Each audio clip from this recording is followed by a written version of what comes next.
You have successfully joined the webcast. Please stand by. The meeting will begin shortly.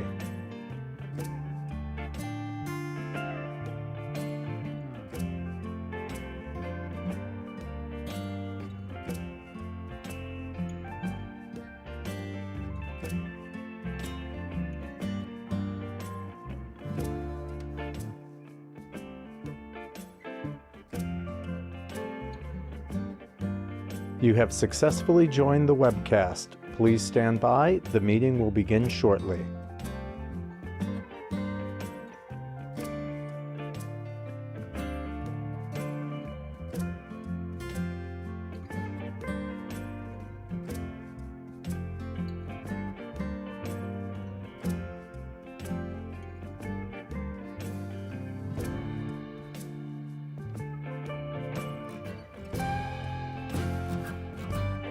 You have successfully joined the webcast. Please stand by. The meeting will begin shortly.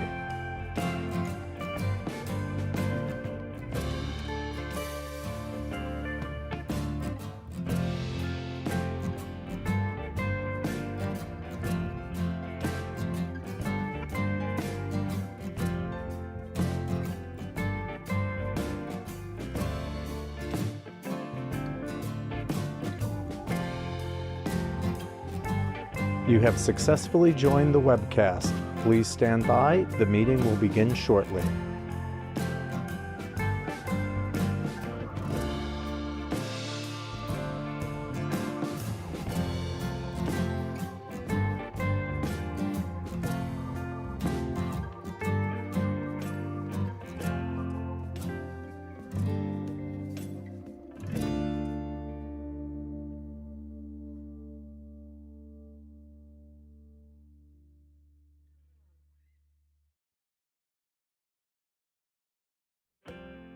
You have successfully joined the webcast. Please stand by. The meeting will begin shortly.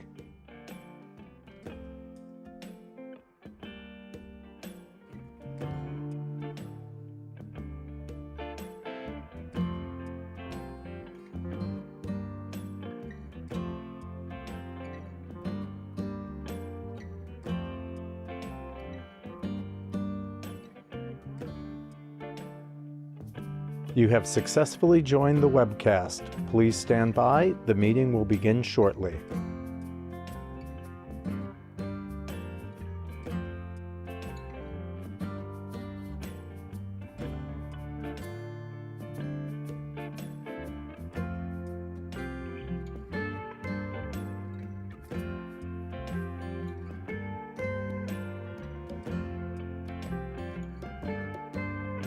You have successfully joined the webcast. Please stand by. The meeting will begin shortly.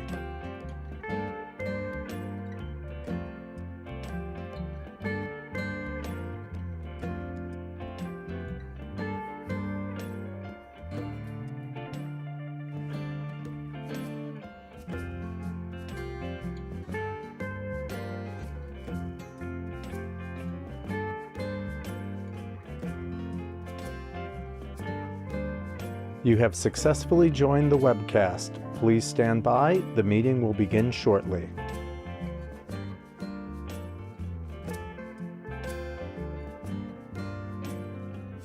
No, what you too excited. Thank you. Good morning, everybody. We're going to get started. I'm going to call to order the meeting of the directors of the New York State Urban Development Corporation, doing business as Empire State Development, for this Thursday, November 17th, 2022. I'd like to take the opportunity to welcome everybody back in person again. It's nice. 3 meetings in a row. Hopefully this will continue as we enter into another winter season with viruses, flus, COVID's still around. But hopefully we'll continue to be doing meetings in person. So I'd like to remind everybody that we have staff members joining us remotely, and I ask them to please keep their phones on mute until they're ready to speak. Also, the public was given an opportunity to attend today's meeting to provide comments on the agenda items. I do not think we have anybody here from the public. That is correct. We have all staff here. Right over here. Yeah, I'm Alex Camarda, Director of State Government Affairs and Spectrum. Very much. Thanks for joining us today. We also, we always give the public, I'm sorry, was that somebody else? I'm sorry. Sound like a reverb. Okay. We always give the public an opportunity to comment on the agenda items by submitting written comments as well. And we did receive 2 comments that were sent.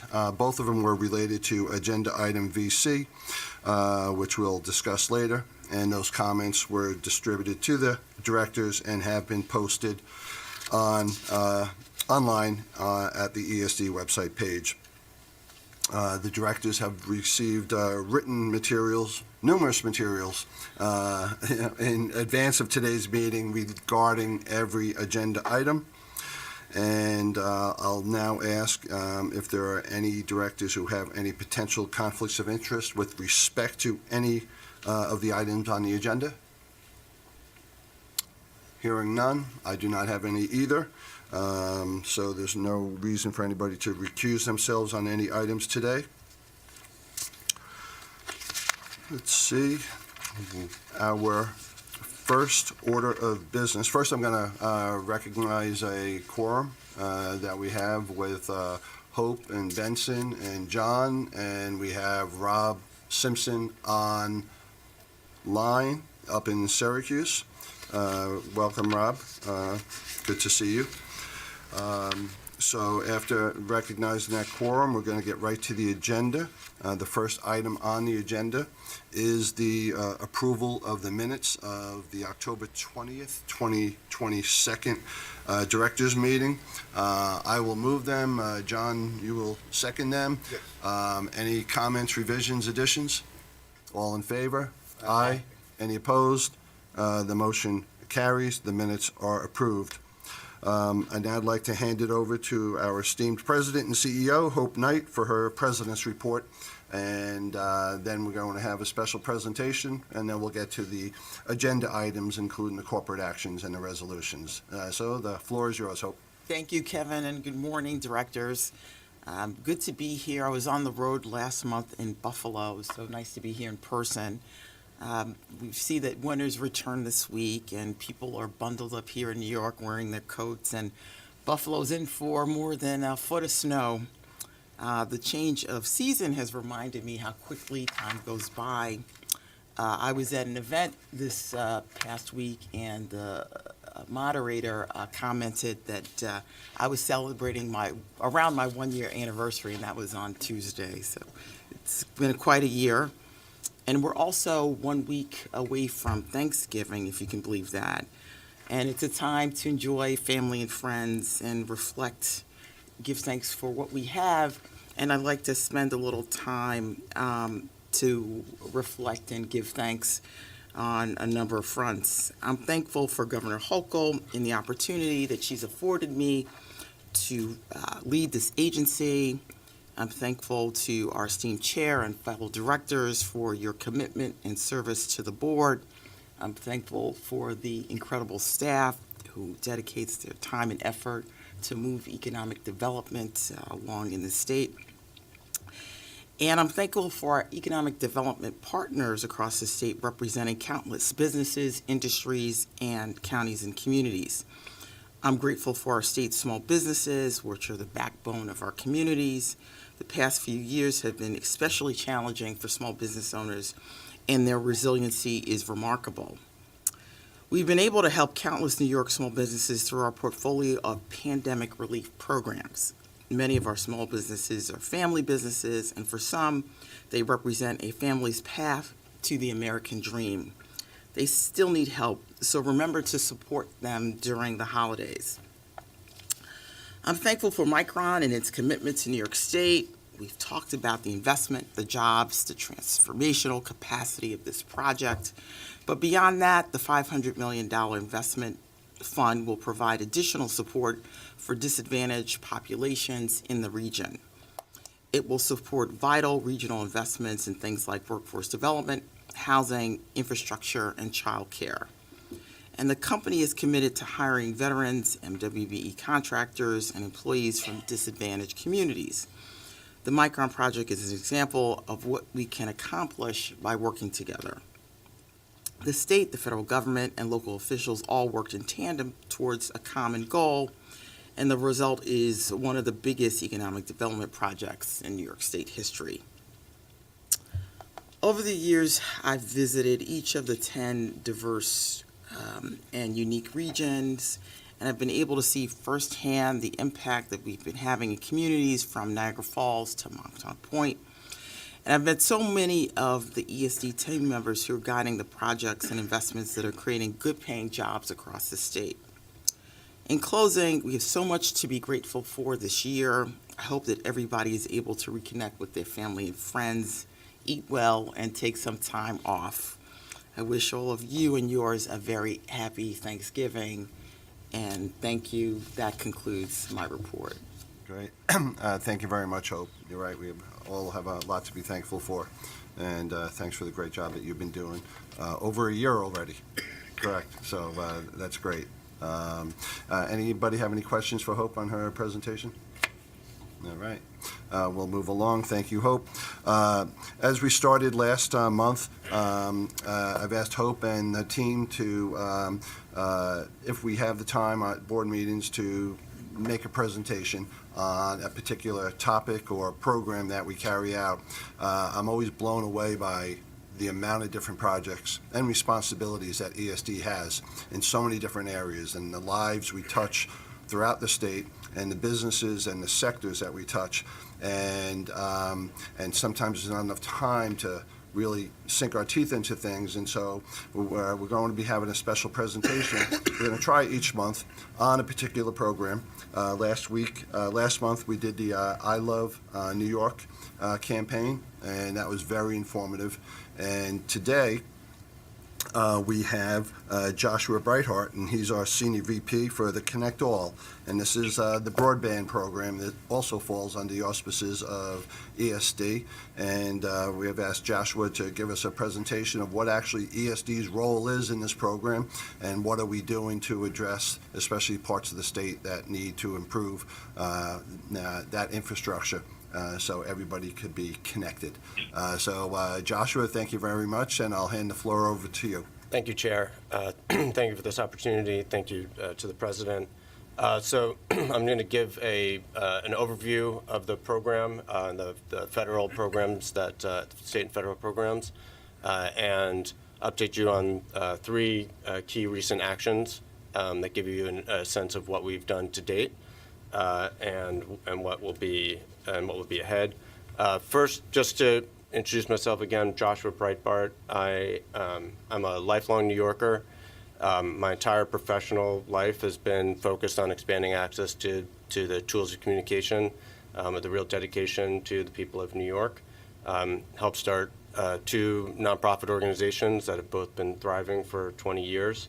A decade ago, I worked on the Obama-era Broadband Technology Opportunities Program projects in multiple communities. In 2015, I entered public service working for the city of New York, working on broadband strategy there. After I left that public service, I had the opportunity to advise Darren Walker in his role as the co-chair of the broadband subcommittee of the Reimagine New York Commission. And that's also just a way of saying that when I saw Governor Hochul's Connect All agenda, I was incredibly inspired by the comprehensiveness and the vision that she brought to this, that entire government has brought to this. And so these are the key programs that the governor announced. Connect All programs for municipal infrastructure and assistance, affordable housing connectivity, a statewide digital equity plan and grant program, a rural broadband program, and a connectivity innovation program, in addition to a suite of initiatives to facilitate broadband deployment and adoption. And again, this is just a truly comprehensive suite of programs that give us the tools to address this multifaceted and entrenched challenge whether it's a combination of infrastructure, social challenges, business challenges. It's just wonderful to see the comprehensiveness. Now, every state is developing a broadband office at this point, or has developed one. But I think the ambition and vision that Governor Hochul has brought to this is real leadership. And again, as somebody who's been working on this for a long time, this was truly inspiring, and I'm greatly appreciative of the opportunity that President Knight has given me to lead this office.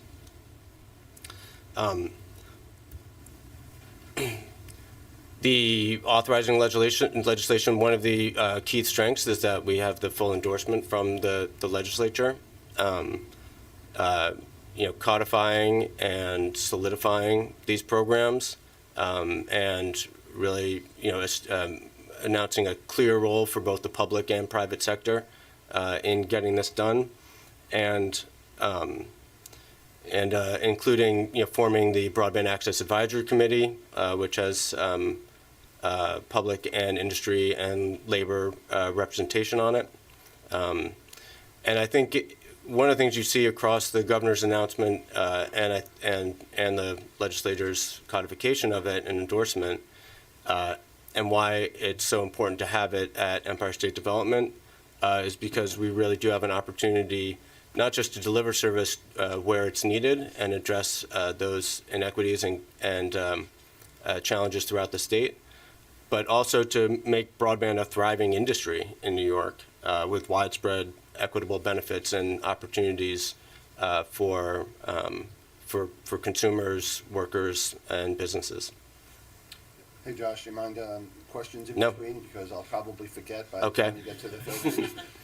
And that is, so in the past, there were multiple state agencies involved in the state's broadband efforts, and are they now all consolidated in the ESD, or do other state agencies still play a role, and are we the lead role?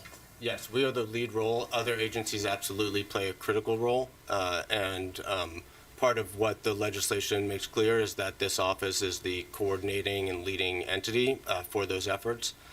But there are important roles certainly for the Department of Public Service, which retains its regulatory mandate. New York Power Authority, which is authorized to make some of its fiber infrastructure available. DOT maintains its right-of-way and permitting function, and then on the social and engagement side, there are a number of social services focused agencies that we also work with closely, since outreach and support is a critical component as well. Great, thank you very much. So the governor announced this was a more than $1 billion program. This is the what that is comprised of, which includes 5 separate federal grants coming out of 2 separate pieces of legislation. So the Broadband Equity Access and Deployment Program in the IIJA is focused on broadband deployment, and there's a planning grant as well as an implementation grant. It also includes the State Digital Equity Program, which again has a planning grant and a grant for capacity building and implementation.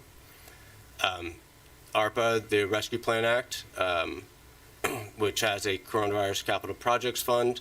That's an implementation grant of $345 million. And then there was a state allocation. And as we'll see, some of these funds we have ranges because the federal government is still determining the allocation. But we anticipate the total will be more than $1.1 billion based on what we understand today. So this is a timeline of those grant programs across the two acts, which were passed in 2021, and the key takeaways from this timeline certainly is the number of moving parts to it, as you can see, and the variety of deadlines. Some of which the ones that have come to pass, we've met, and we are moving forward with towards the next components.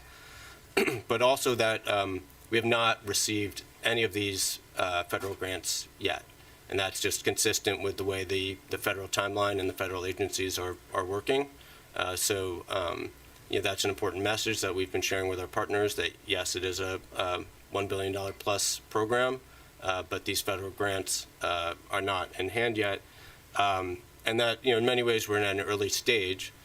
There's a planning phase incorporated into those infrastructure programs, which makes great sense and gives us a great opportunity to assess the status and plan to implement these funds.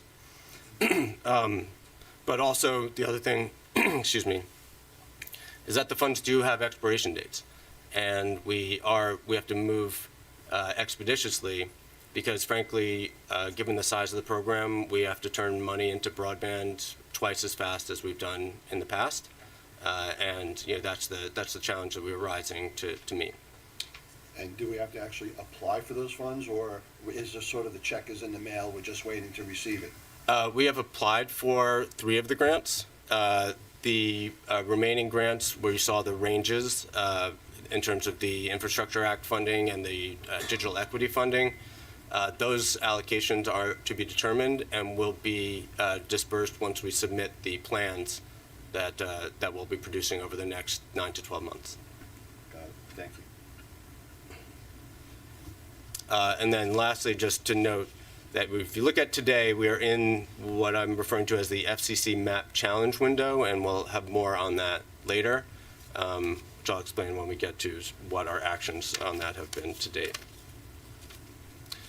So just want to now just transition to giving you an example of the work we've done to date, 3 of our key recent actions, and they'll give you a sense also of the breadth of expertise and coordination involved in some of these projects.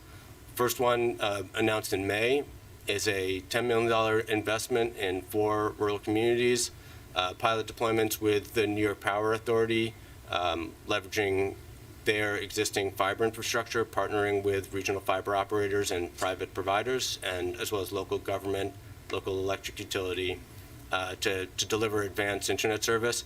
You can see a testimonial following a town hall meeting in Nichols.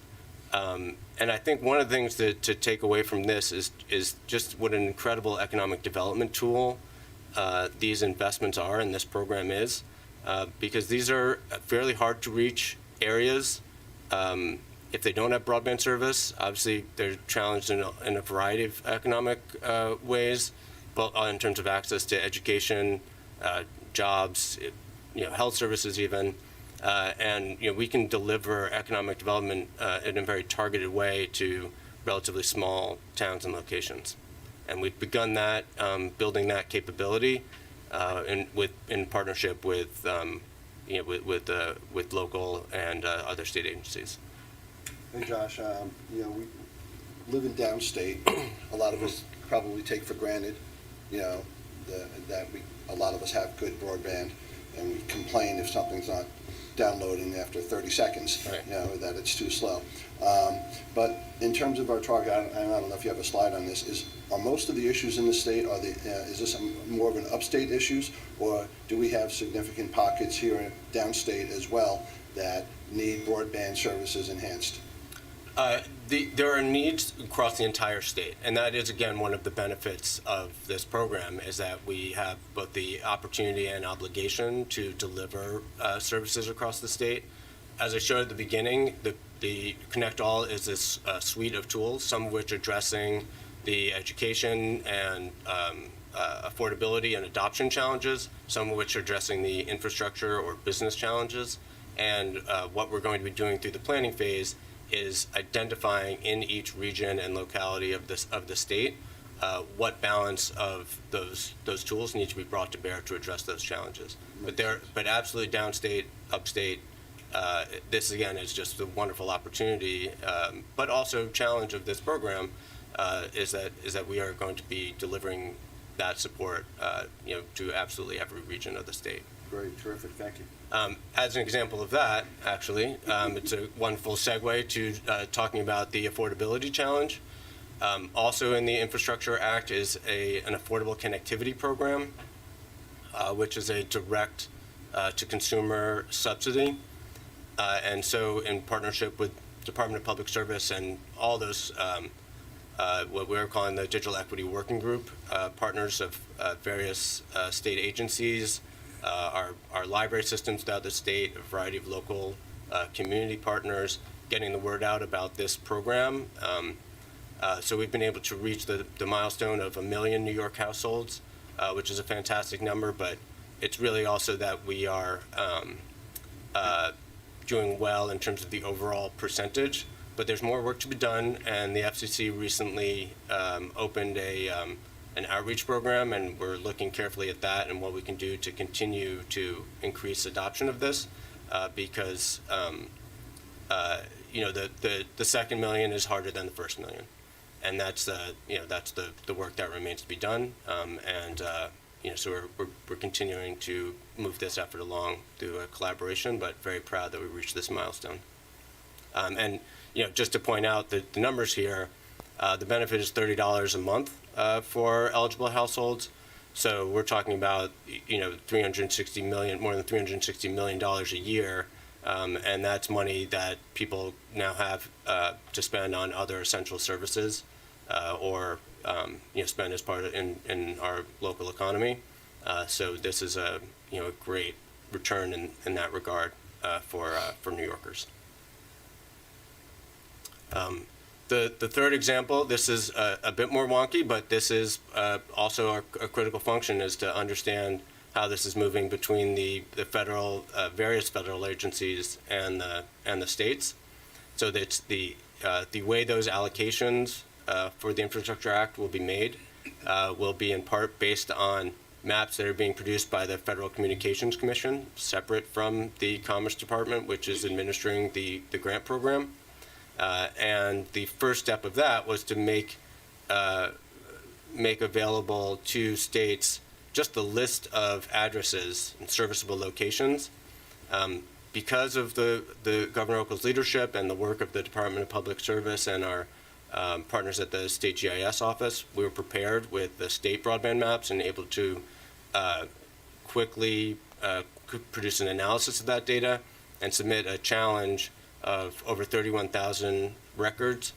I've heard similar discrepancies from other states, but I've yet to hear that any other state was able to actually meet the requirements of the challenge process to deliver that. So I'm very proud of that collaborative work and the preparation that went into that to submit that challenge. Beginning tomorrow, there will be a public map that will show what the FCC believes to be the level of service or lack of service across the country for every address. We'll obviously be assessing that compared to the data that Department of Public Service has produced. But this challenge window is also going to be very much oriented towards consumers, and so we're going to be promoting that through our local partners to consumers and encouraging anybody who can to visit that website, and if you can't, to go to your local library to check that website and make sure that that your data is accurately presented, because that will have an impact on the amount of funding that is then available to the state to address the challenges. So that's really the phase that we're in terms of the data collection, the planning, having submitted those applications, and continuing to strengthen the agency partnerships, the local government partnerships, the industry partnerships, and community-based partnerships that will allow us to address these challenges. And just thank you again, and I look forward to continuing to update the board as we begin to implement these programs and Governor Hochul's agenda. Great. Well, Joshua, thank you very much. It's exciting. A lot of responsibility. I know Governor Hochul has given us and the legislature resources to carry out a lot of new duties that we're obligated to carry out. And are you beefing up the staff, and how's the hiring going? Is that going well? It is, and I have to really thank all the team at ESD for moving that along. It's a great agency to be a part of, and all those resources have been brought to bear on the hiring process and the grant process. So that is moving along. We are adding that capacity. The federal grants include administrative resources, so we're moving that along, and excited to continue to grow the office. Great. And I just have one last question, and that is, are we reaching out to the private sector as well, whether it's our friends from Spectrum or Verizon or Crown Castle? They have a lot of expertise as well, and are we picking their brains and getting their input into our planning efforts? Absolutely. That process, that I've begun meetings with those stakeholders as well. We have obviously the large companies that have that expertise across much of the state. We also have a great collection of smaller companies in some of the various regions. Some companies that have been around for over 100 years. Some of them are still family owned. And we have begun and will continue to engage with all of those stakeholders. Certainly, the companies that you mentioned are front of mind for that effort. Great. Well, that's terrific. We look forward to having you back, in the future to give us an update. But it sounds like you certainly have your hands full. And any of the other directors have any other questions for Joshua? Great. Well, very informative, and I hope the board, appreciates it. I know I just learned a whole lot, just like we did last time at the with the I Love New York, and perhaps you could get your slide deck to Debbie, and she could share it with the directors as well. Absolutely happy to. Thank you again for the opportunity, Chair. All right. Thank you, Joshua. All right. Now we will move on to our official agenda. And first item, we have a corporate action for an officer of the corporation. We have the appointment of a new executive vice president for real estate and planning, and her name is Arden Sokolov. And hope, first of all, is Arden here? Yes. Hello. Hey, Arden, how are you? Why don't you introduce yourselves to the board and tell us a little bit, about your background, and we're excited that you're joining us. I'm excited to be here. Thank you, Chair, so much, and thank you to ESD for giving me such a warm welcome here. I'm Arden Sokolov. I've been here now 4 weeks, and I previously came from Douglaston Development, a developer of affordable and market rate housing. Prior to that, I have what my family jokingly calls my bureaucratic triple crown. I worked at the city, state, and federal level on real estate development, and I've done affordable housing, mixed use, mostly housing, but a lot of other types of real estate development, and I'm excited to be here. Oh, that's great. And I see, I share something in common with you. Before I went to law school, I also got my master's in urban affairs at Hunter College. At Hunter? Yes, so fellow alum. That's great. So thank you for that presentation. I think it sounds like you made a wise decision. And I will move the approval of the appointment of Arden. Benson, will you second it? And are there any comments or questions for Arden or on the motion? Hearing none. All in favor? Aye. Any opposed? None. Oop. That was a yes from Rob Simpson. Yep, very good. Yep, very good. So unanimous, Arden, welcome, and we look forward to working with you and hearing future reports from you. There's hardly anything going on in the real estate division, so. Very quiet. Yeah, so good, but we look forward to working with you. Thank you. Okay. Let's now continue. We're going to get to the project section, and we'll start in Western New York, where Paul Tronalone is getting ready for the 4 or 5 feet of snow where that's threatening Buffalo. And Paul, you have several projects to share with us today? Yes, Chairman, good morning. Good morning, directors. 3 items today. For the first item, the directors are asked to adopt a general project plan and provide a grant of $1 million to the Niagara Frontier Transportation Authority, which operates all public transit in the region, to fund a portion of an over $28 million project to restore vehicular access on the southernmost segment of the Main Street Metro Rail Plaza in downtown Buffalo between Exchange Street and the Buffalo waterfront. In the mid-1980s, when the Metro Rail system first opened, its 1-mile surface segment on Main Street was a transit and pedestrian-only plaza, which ultimately proved to hurt small businesses there. And over the last decade, NFTA and the city of Buffalo have been undertaking a phased program of returning full multimodal access, cars, pedestrian, bicycle to Main Street as part of a track bed replacement for the Metro Rail system. This is the 4th segment of the Main Street plaza that has been converted thus far. It'll directly report activities of our subsidiary Erie Canal Harbor Development Corporation's Canal Side project and a number of other upcoming projects. It's a Round 6 West New York REDC CFA project, and will cover a portion of the non-federal matching funding for the project, which primarily involves U.S. Department of Transportation funds along with other state funds. Now, for the second item, the directors are asked to adopt an amended general project plan. Hey, Paul, and provide an addition. Yes, Paul, I'm going to sure. stop you because I'm told we need to have separate votes for each one. I think it'll just be easier absolutely. for the directors to That's fine. vote after your presentation on each one. So I know that's different than what we had talked about That's okay. a few months ago. So, Any again, questions? all the written materials on all of these projects that are going to be presented to us have been shared with the board members on our director's desk.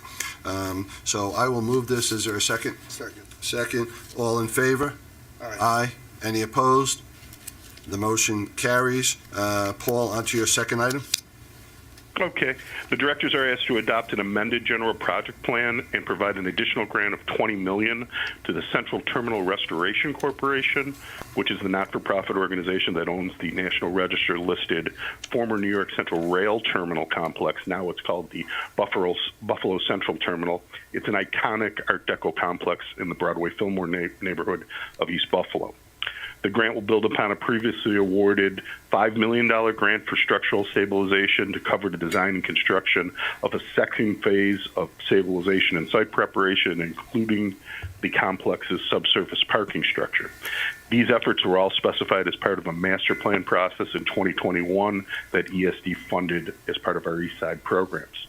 Now, funding for this phase of the work was part of the Governor Hochul's announcement in June for a 3-city regional revitalization partnership with local philanthropic organizations and municipal government. And under this partnership, a combined investment of $61 million is ultimately planned at the Central Terminal, with $54 million coming from state sources and $7 million coming from philanthropy and municipal sources. Local philanthropic organizations have already invested in a full-time staff at the Central Terminal Restoration Corporation, and additional funding will be provided along these capacity building activities concurrent with the state's capital investment. And I'll stop there for any questions. Great. Any questions for Paul on this one? If not, I will move it. Is there a second? Second. All in favor? Aye. Any opposed? The motion carries. Your third item, Paul?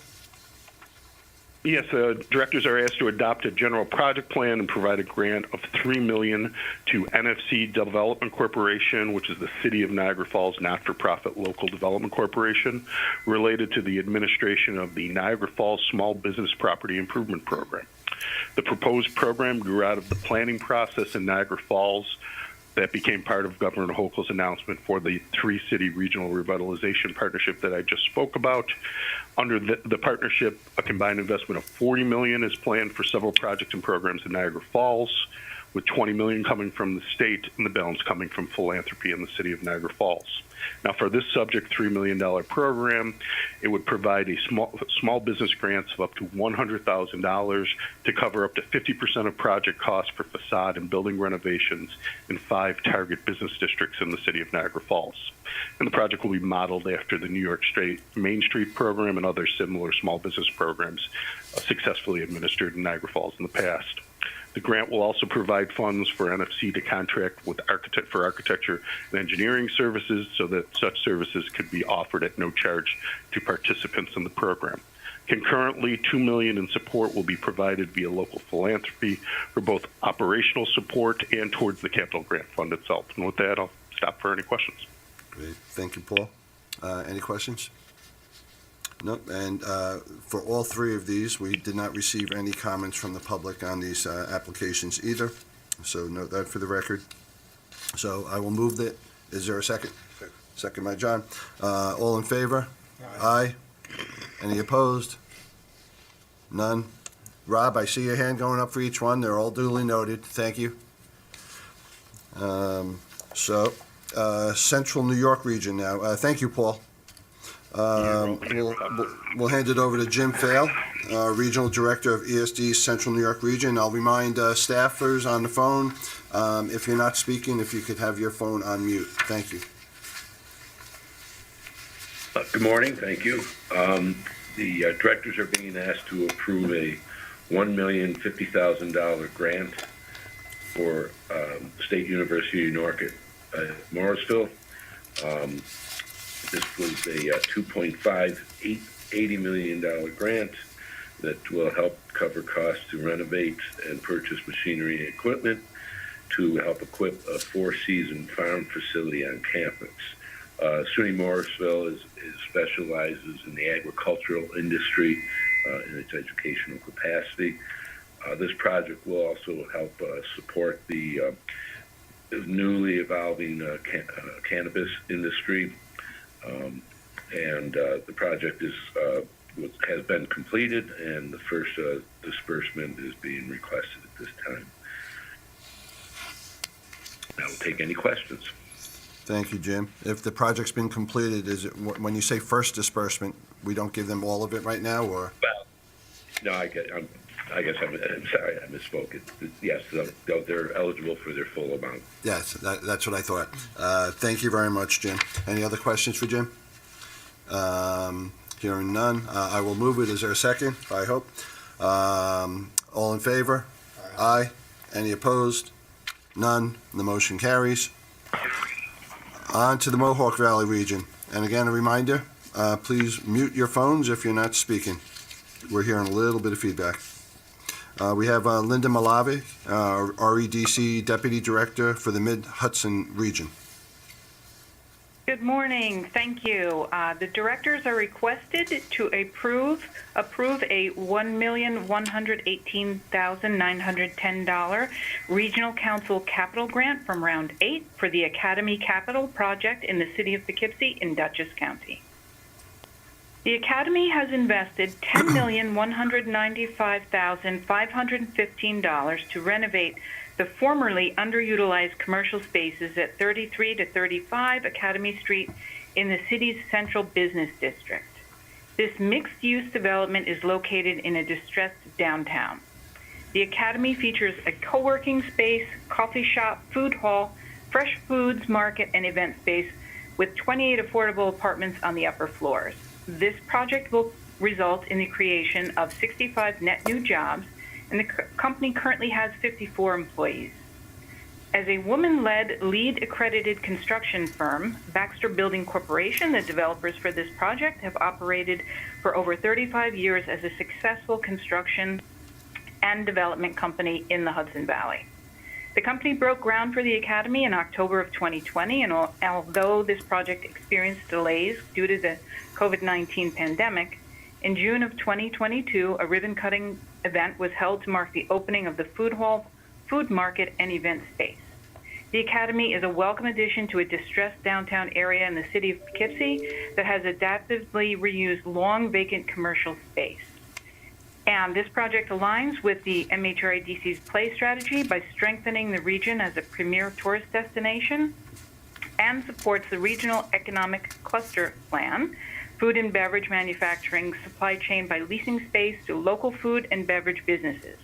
The MHRADC's work strategy is also met by the project creating 65 net new jobs in a downtown distressed area, and the project aligns with the state's priority of revitalizing our downtown communities. And I'm happy to take any questions.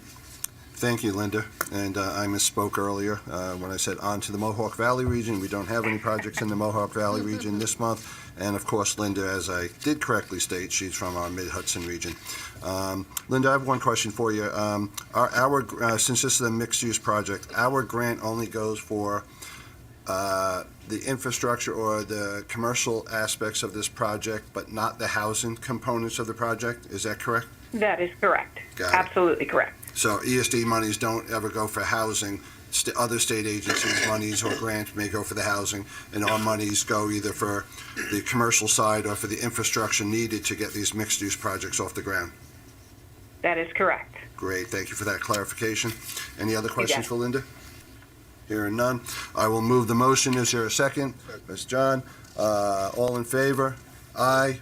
Any opposed? None. The motion carries.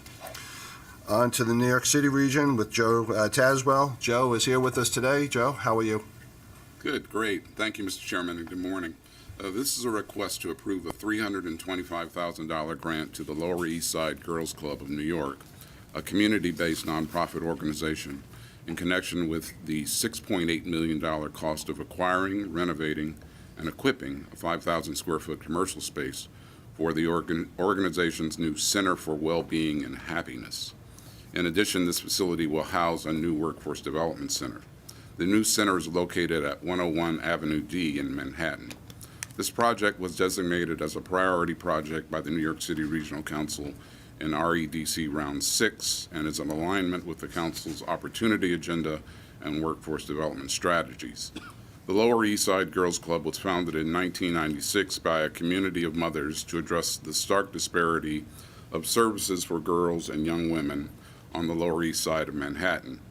The organization, which has a 29-person staff, has grown from a small grassroots organization to a globally recognized institution with partnerships across the city and state, nationally and internationally.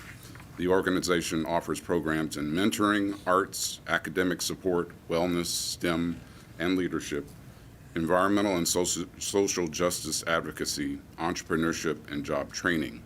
The new workforce development facility will provide space and resources for its extensive network of partners to train up to 160 annual participants in the following areas: healthcare, maternal health with a focus on birth worker training, child care, which will focus on training for the necessary certification to provide home-based child care in the Lower East Side public housing, the green economy, which will provide jobs in the building automation system industry, and economic wellness, which will provide entrepreneurial training and financial counseling.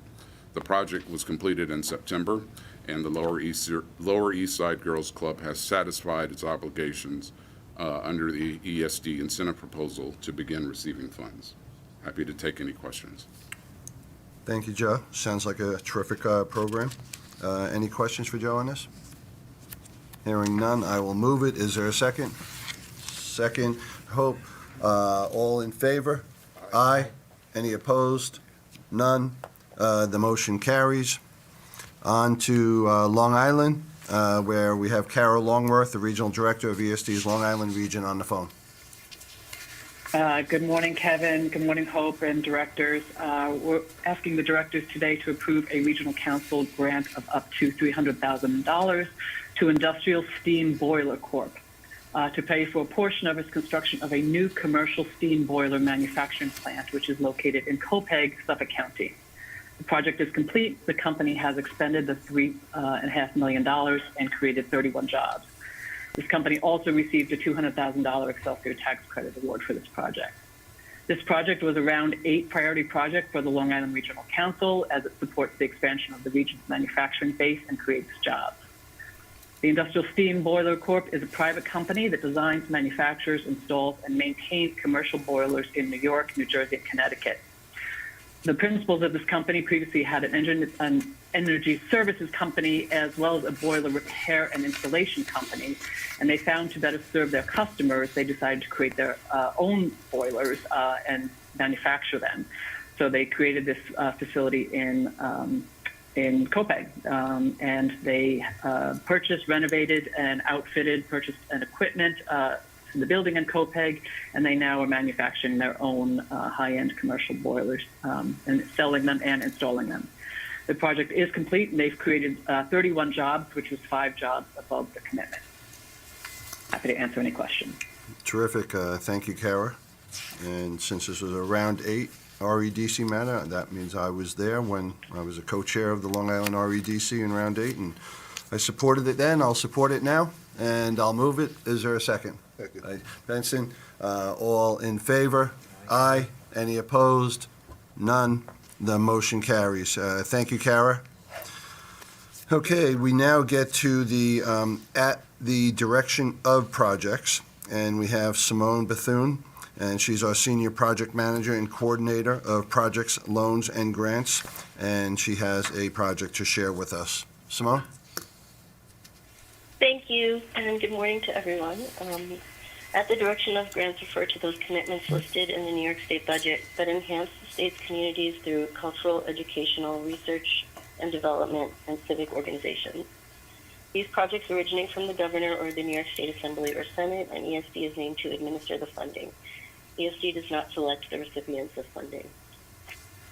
Today we are requesting board approval for an $8 million special capital appropriation award made available to Syracuse University for facility upgrades to the Syracuse University Dome Stadium, also known as the JMA Wireless Dome. The dome opens in 1980 as the largest domed stadium of any college campus and the largest domed stadium in the northeastern United States. It is also the largest on-campus basketball arena in the nation with a listed capacity of 35,642 seats.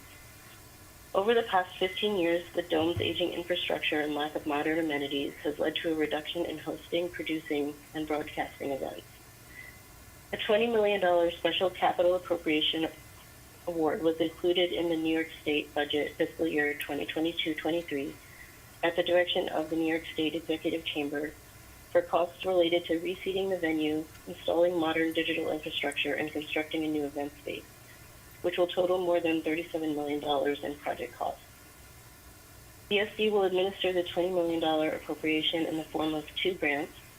Today's $8 million award will be applied to the seating and digital infrastructure scope of work, while the construction of the new event space will be covered by a $12 million grant to be presented to the board at a future date. Annually, the dome hosts an average of 935,000 visitors, 1/3 of whom travel from outside of the 5-county Central New York region for these events. In addition, the dome generates upwards of $240 million in added income to the Central New York economy and supports more than 5,000 jobs in Central New York. To maintain this important economic generator, ESD is recommending that the board authorize release of funds to support this project. And I can take any questions. Thank you, Simone. And again, with these at the direction of projects, either the governor or the legislature or both have, approved this project previously, and ESD is sort of just acting as a pass-through for the disbursement of these funds. Is that correct? That's right. Mm-hmm. That is correct. All right. So with that, I will move it. Is there a second? John, all in favor? Aye. Any opposed? None. The motion carries. Let's go. Thank you, Simone. Next up, we have the Life Sciences Initiative Fund, and Maria Mitchell, our Senior VP of Life Sciences, is here with us in person. I'll hand the floor to you, Maria. Thanks, Kevin. I don't know if you can hear me. I have one of these. Yes. It's on, okay. Good morning, everybody. This morning, we're seeking the director's approval for an Entrepreneur Development Stage 2 implementation grant of up to $500,000 for Rensselaer Polytechnic Institute. The program awards up to $550,000 to New York graduate business schools in collaboration with medical schools to develop and implement an MBA concentration or certificate program in the life science entrepreneurship. It is designed to help address the lack of life science entrepreneurial talent that is needed to advance startups in New York. RPI was one of 7 schools to receive also a Stage 1 planning grant of up to $50,000 and is now one of 5 schools selected to receive a Stage 2 implementation grant. RPI is working with the Icahn School of Medicine at Mount Sinai to create an MBA concentration as well as a shorter certificate program. The term of this grant is 5 years, during which the total investment for the project is $1.6 million. And thank you, and happy to answer any questions. Right. Thank you, Maria. This is ESD's second investment in this entity? Or is it the first? RPI, Yes. I think in life sciences it's our first, if I'm not mistaken. Oh, second phase, yes, I'm sorry. The second phase? Yes. Right. And so is it common for us to, after we've invested in an entity once, as they progress, we'll invest in them, subsequent time? Yeah, well, the way this program worked was we asked for submissions for a planning grant, $50,000, and that we would select certain institutions from those initial applicants for phase one. Once they did their planning grant, we would choose a number of those to get the second grant. So that's how the program was set up. So I think it's a fairly common practice, yeah. Got it. So, and as they progress and they sort of earn, Yeah, they did a good job, so. we continue to have trust and faith in them, and we invest Exactly. more in them. Yeah. Yeah, which is great. Yeah. Thanks for staying on And top. it's nice because it's an upstate institution collaborating with a downstate institution, which makes this one particularly nice, I think. Very good. Thanks for staying on top of that. Any questions for Maria? Hearing none, I will move it. Is there a second? Second. By Benson. All in favor? Aye. Any opposed? None. The motion carries. Thank you, Maria. It now brings us to the administrative action items section of our agenda. Here is where we'll get a summary of numerous resolutions from Doug Janice, our senior counsel, and we're allowed to do one global resolution at the end of Doug's presentation to approve these items. Doug, the floor is yours. Thank you, Chairman Law, and good morning, directors. As the chairman just reminded you, in order to help streamline the board meetings, we previously implemented an oral summary presentation process in connection with the administrative actions section of the agenda. So you receive a full set of the written descriptive materials for each of these items in your board materials, as you have for this meeting. But rather than having individual oral presentations made on each, I will provide a brief summary of the items, and at the conclusion of the summary, staff will entertain any comments or questions directors may have. As noted previously by the chairman, we did receive 2 public comments on item 5C, which were provided to the directors and are posted online at the meeting's webpage. Following my presentation and any questions, the chair will then call for a motion to approve the entire slate of actions, items 5A through 5M. The administrative action items submitted for your consideration today and for which you have received written materials are summarized as follows. Item 5A, relative to the administration of funding for the USA Niagara Development Corporation. The board is being asked to approve a memorandum of understanding between ESD and its subsidiary, the USA Niagara Development Corporation, that will allow ESD to administer state-appropriated funds on behalf of USAN for the Niagara Falls Heritage Gateways project, which will include 4 public gateway features in downtown Niagara Falls. In addition, in lieu of seeking board approval each time ESD is administering funds for a USAN project and/or contract, approval is being sought to permit ESD to manage the current project funding and future grants/contract funds on behalf of USAN at the direction of the ESD president and CEO without seeking further board approval. The next item is 5B, relative to the procurement of insurance brokerage services. Staff is requesting authorization to enter into a contract with Alliant Insurance Services, Inc. for insurance brokerage services. Alliant will market, procure, and advise on the renewal of ESD and subsidiary insurance policies and provide risk management support services for the corporation's insurance portfolio and projects. Contract amount for this 5-year engagement will not exceed $687,500, which includes a 10% contingency. So the fee is $125,000 a year plus the $12,500 contingency in each year. This will be funded using ESD corporate and subsidiary funds. The next item is item 5C, relative to the Pennsylvania Station Area Civic and Land Use Improvement Project. And it's an authorization to amend the contract with Ernst & Young Infrastructure Advisors. Ernst & Young has been providing financial advisory services on the Pennsylvania Station Area Civic and Land Use Improvement Project since January of 2020. Because continued services from Ernst & Young will be needed as the project moves forward, ESD is asking the directors to increase and extend the contract to $1.2 million and December of 2023, respectively. Item 5D is relative to the authorization to enter into a contract for construction and engineering and infrastructure advisory services on the Highline Moynihan Connector Civic Project. In September 2021, the ESD directors approved the general project plan and an ESD grant for the Highline Moynihan Connector Civic Project. Currently, the project is under construction with a projected completion in spring or summer of 2023. On completion of the project, ESD will also be taking ownership of the project. ESD is seeking to enter into a contract with AECOM during construction to contribute construction and engineering services, oversee and monitor design and construction activities, and audit use of ESD grant funds to ensure the project is completed in a safe and high-quality manner. Next is item 5E, relative to the procurement of infrastructure advisory services for strategic planning, development of broadband infrastructure, digital equity, technical assistance, and other grant programs for the Connect All office.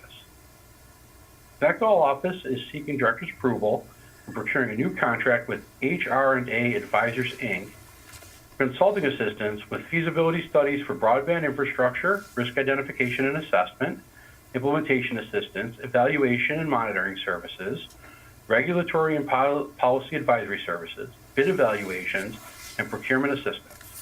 The contract would be for a term of 2 years and an amount not to exceed $14,430,000, with federal funding provided for in the American Rescue Plan Act and Infrastructure Investment and Jobs Act. Our next item is 5F, which is relative to the procurement of consultant services to conduct a disparity study. MGT of America Consulting, LLC, is to conduct a 2-part disparity study that will comprise of business and workforce studies relating to the use of minority and women-owned business enterprises, minority and women in state contracts, and a policy review.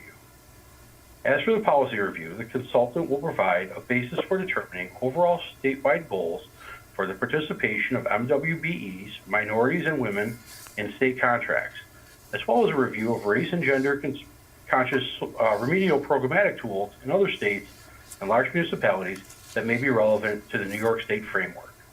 The contract term will be for up to 12 months and an amount not to exceed $1,294,000. Item 5G is relative to the authorization to enter into a contract for the renewal of Microsoft Dynamics Systems software and license. Staff is requesting authorization to enter into a contract with Dell for the renewal of Microsoft Dynamics Systems software and licenses. The contract involves renewing the corporation's software licensing for all aspects of Dynamics, including licenses for the Dynamics Systems, SharePoint, and Power BI. Contract amount for this 3-year engagement is $2,103,972.95, including the contingency, and will be funded using ESD corporate funds. The next items are items 5H through items 5M, which are relative to the Market Order Program contracts. The Marketing Order Program is a program administered in partnership with the Department of Agriculture and Markets and funds the marketing and promotion activities related to the New York State dairy industry. Dairy Promotion Advisory Board recommends funding for each authorized contractor based on that contractor's expertise and areas in which they operate. As a reminder, this program is funded by industry stakeholders and does not use New York State funds. ESD's main role in this program is executing and administering the necessary contracts with participating vendors, while the Department of Agriculture and Markets maintains a relationship with the Dairy Advisory Board and works to advance their efforts. They are an essential part of this program and continue to be a valued partner to ESD. So there are 5 marketing and promotion contracts, which are items 5H through 5L. And we're requesting approval of the 5 contracts for marketing and promotion of the New York dairy industry totaling $13,665,040. And then item 5M is 1 contract for research and development related to the New York State dairy industry. And that contract is $1,483,879. Our final administrative item is item 5N, relative to the procurement of an MWBE certification consultant. The consultant, R6 Catalyst, will review minority and women-owned business enterprise certification applications, assess whether MWBE certification applicants meet the eligibility criteria set forth in New York State Executive Law Article 15A and applicable regulations, and then return the applications to the division with a recommendation for final determination. R6 Catalyst will be expected to review up to 3,500 applications and provide technical assistance to help applicants complete applications. Contract term will be for up to 18 months and shall not exceed $2,407,765, which is a $2,188,877 fee and a $218,888 contingency. And with that, I will now turn it back to the chair, who will call for any questions or comments you may have related to these items before calling for a vote.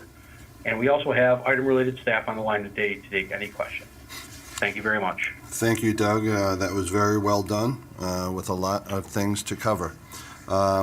We did receive 2 comments from the public on item VC related to procurement process and who was paying for which services. Doug, are you in a position to address those questions raised and answer them, or is Goldie or somebody else available to answer those questions?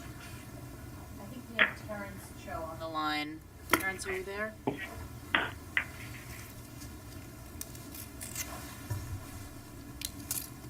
Terrence, are you on mute? Oh, sorry, I cut out for 1 second. Hi. Yes, this is Terrence Cho, and yes, Chairman Law, I'm available to answer any questions on that item.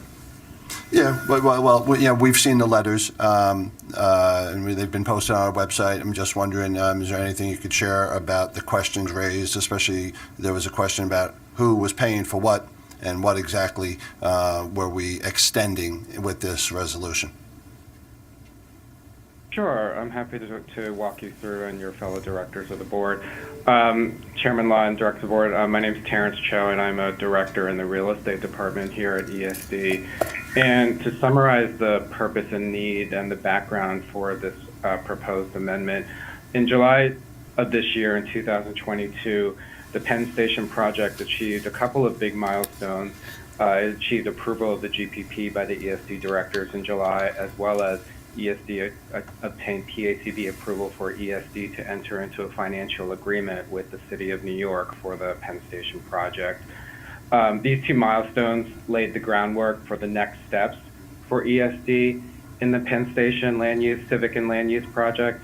And there are a lot of future steps. There's a lot left to do. These next steps include future negotiations with developers, formalizing the city-state financial framework, MOU, that we have with the City of New York, and continuing to analyze financial and revenue strategies to generate essential revenue for the Penn Station reconstruction and expansion projects and additional public realm and transit improvements with our partners at the railroads, including MTA, Amtrak, and New Jersey Transit.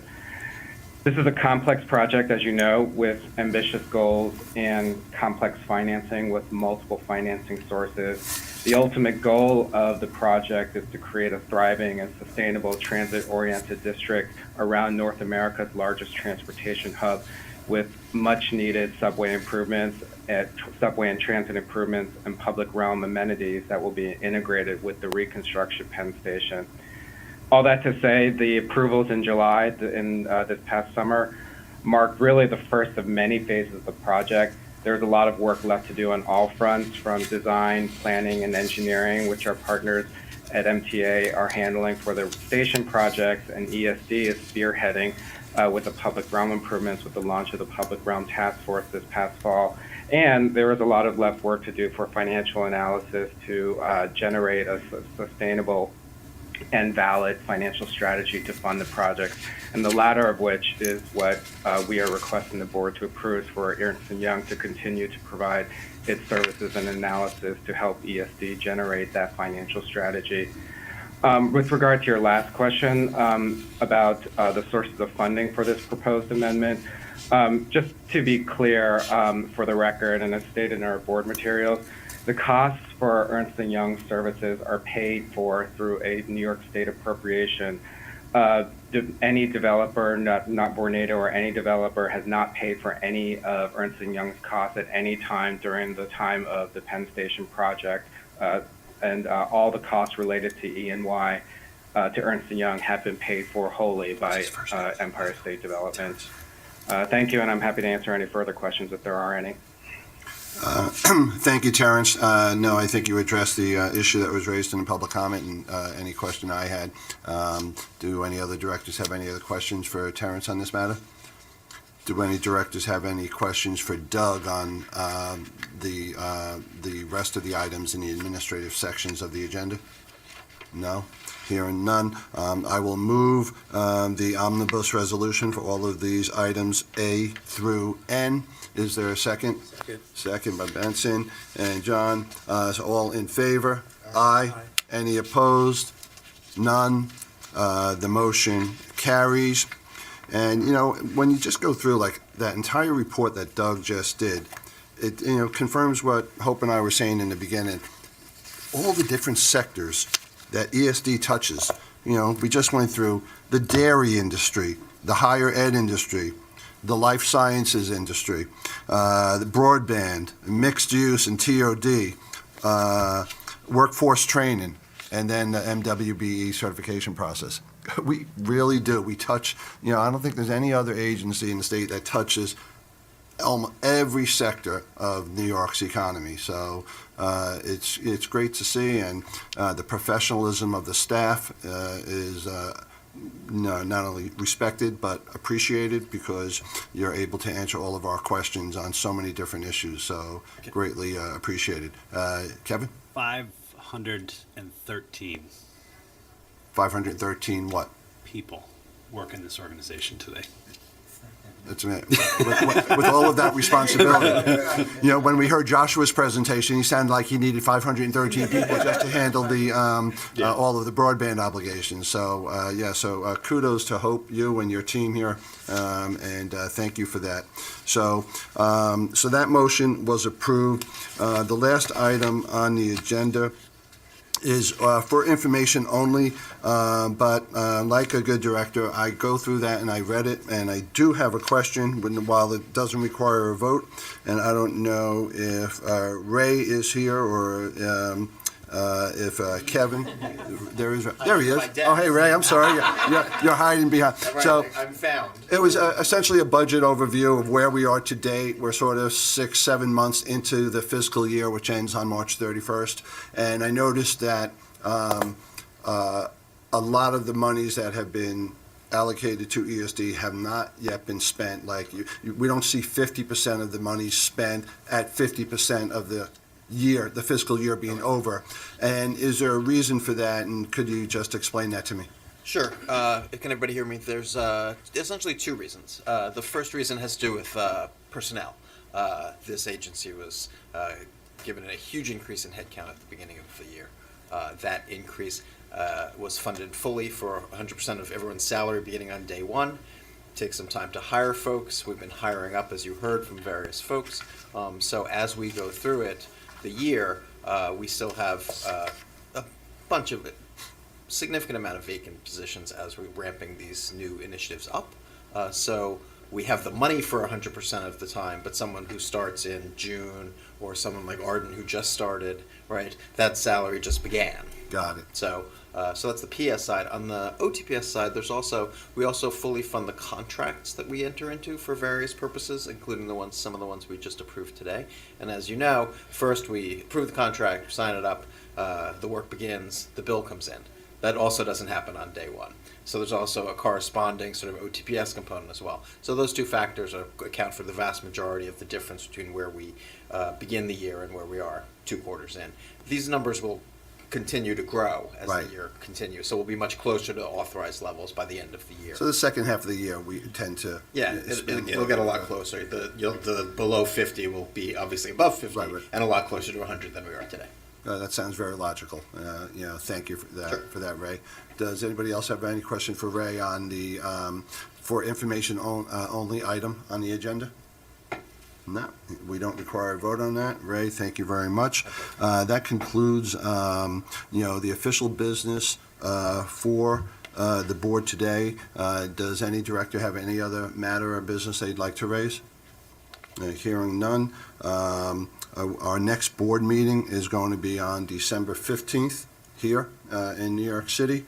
And I want to wish everybody here at the staff and those participating by phone or watching very happy and healthy Thanksgiving. And look forward to seeing you in December. I will move to adjourn. John seconds it, and we all say yes. And the meeting is adjourned. Thank you, and have a happy Thanksgiving.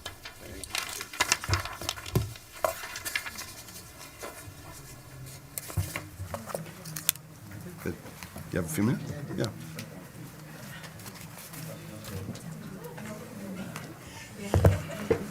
All right, John, thank you. Yeah. We'll see you. Okay, bye-bye now. Okay. Oh, who's the gentleman behind Kevin?